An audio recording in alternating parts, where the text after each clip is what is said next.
Hello and welcome to Do It Like a Dancer. So one of the most popular videos on this channel is this how to do a back roll gracefully, and in it I sort of walked you through the basic back roll. In that video I had thought about doing an advanced version, but obviously it took me like 2 years to get around to it. So the back roll that I'm talking about in this video is essentially the same. The technique is the same, the foundation is the same, but instead of sort of folding over your body, so you end up making this kind of little ball with your body and putting down your knee on the other side behind you, you actually straighten your body. And so instead of folding over, you kind of go up and then around. Now, there are a couple different ways of doing this. There are some people who can actually like roll all the way down their body, almost like doing the worm dance move. I haven't quite figured out how to do that yet. But what I do is I basically end up kind of coming over, straightening the body, and then I catch myself on the other side with the ball of my foot. So talking about it in abstract is kind of difficult. So I've made videos from lots of different angles to show you how this works.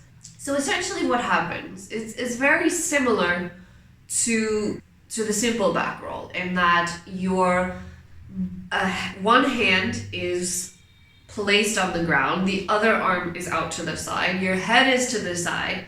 You bring the body over one leg at a time, except instead of folding your legs over, you push your hips up so that your body straightens up, almost like doing a shoulder stand in yoga.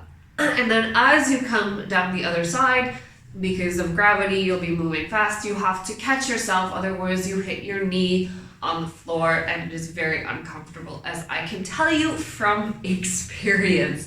You don't want to do that.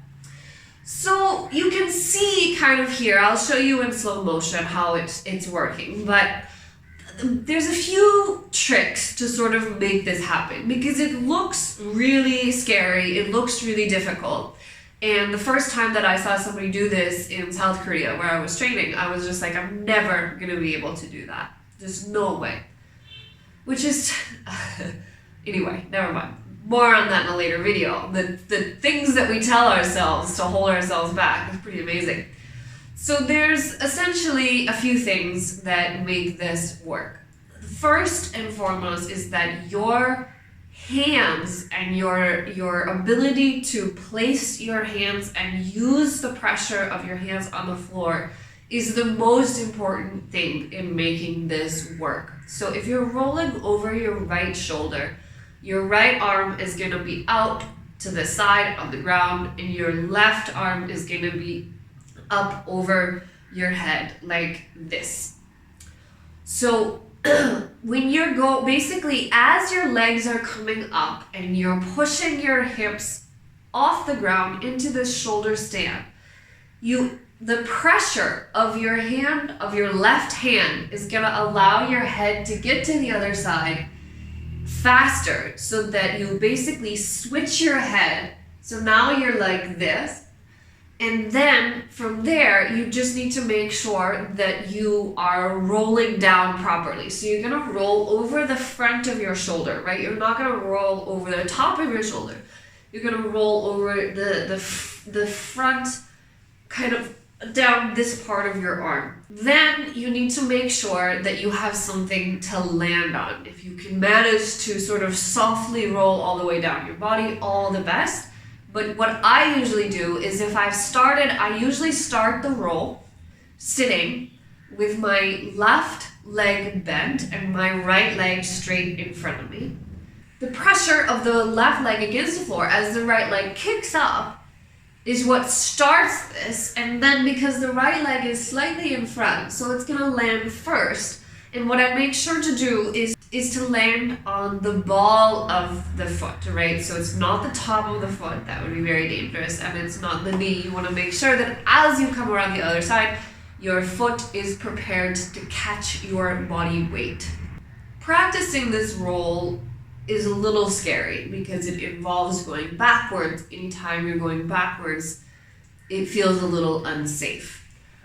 However, as long as your head is to the side and as long as your hands are well placed and you keep the pressure both on the arm that's to the side, because it does have its own pressure on the ground, and the left arm, as long as both of these are really solidly holding you up from the floor, you don't have that much to worry about.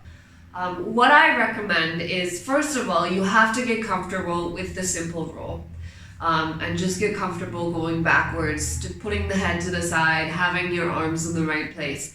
And then bit by bit, you can start working up towards this extra version. Really, the only thing that you're doing differently is that instead of kind of folding your body over, is that there's a moment when your legs are up straight and you switch your head from here to here, right? So if you think about it, if the floor is here, you start like this and then you end like this, and getting this moment faster so that as soon as your legs are up and then switching your head at that moment is when the rest of the roll happens. So again, it's difficult to explain, but you can see here, this is the moment where my head changes place. I wish you all the very best of luck.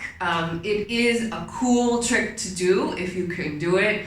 And you can do it. I know you can, because I didn't think I could do it, and I did. Obviously, I still need to work on it. I would really like to learn the version where you kind of roll down the whole body, but always we have goals ahead of us. Thank you so much for watching and supporting this channel. If you like what you see, share it with a friend, and do all the various YouTube things. A huge shout out to my Patreons, and I will see you next time.